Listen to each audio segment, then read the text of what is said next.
সুপ্রিয় দর্শক, দেখতে পাচ্ছেন আমার পিছনে অনেক কৃষক পেঁয়াজ রোপণ করে যাচ্ছে। যে প্রকৃত কৃষক তিনি কিন্তু একজন কুয়েত প্রবাসী, তিনি কিন্তু বাংলাদেশে এসেই আমি দেখতে পাচ্ছি যে বেশিরভাগ পেঁয়াজ রোপণ করে যাচ্ছে। আসলে কৃষিকাজ আমাদের অঞ্চলে প্রায় 90%। যেমন কথাই আছে, আশায় বাঁচে চাষা। সেজন্যই কিন্তু তারা সেই আশা, সেই ভরসা করেই কিন্তু তারা মূলত পেঁয়াজ রোপণ করে যায়।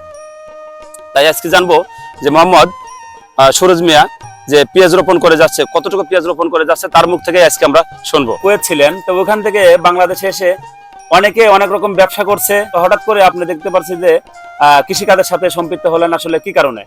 কৃষিকাজ আমার ভালো লাগে, দেখলাম বাপ দাদাও করি আইছে, এর জন্য আমু আগ্রহ লিলিম আর বেছে নিচ্ছেন। কৃষি কাজ বেছে নিছি।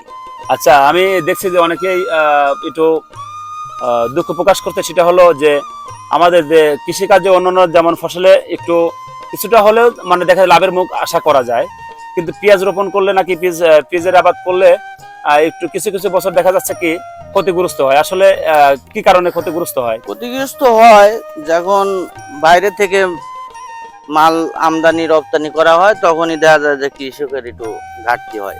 আর যদি ফসলটা যদি নিজের দেশের ফসল নিজেই বেচা কিনা করা যায়, কিছু মূল্য পায়, তাহলে কৃষকের লস হয় না। যখনই 2 টাকা মূল্য পাবি, সেই সময় বাইরের রাষ্ট্র থেকে আইনি রপ্তানি করে ফেলায়, তখন কৃষকের একটু প্রাইসটা কম পায়, মূল্যটা কম পায়। আচ্ছা, আপনাকে অসংখ্য ধন্যবাদ।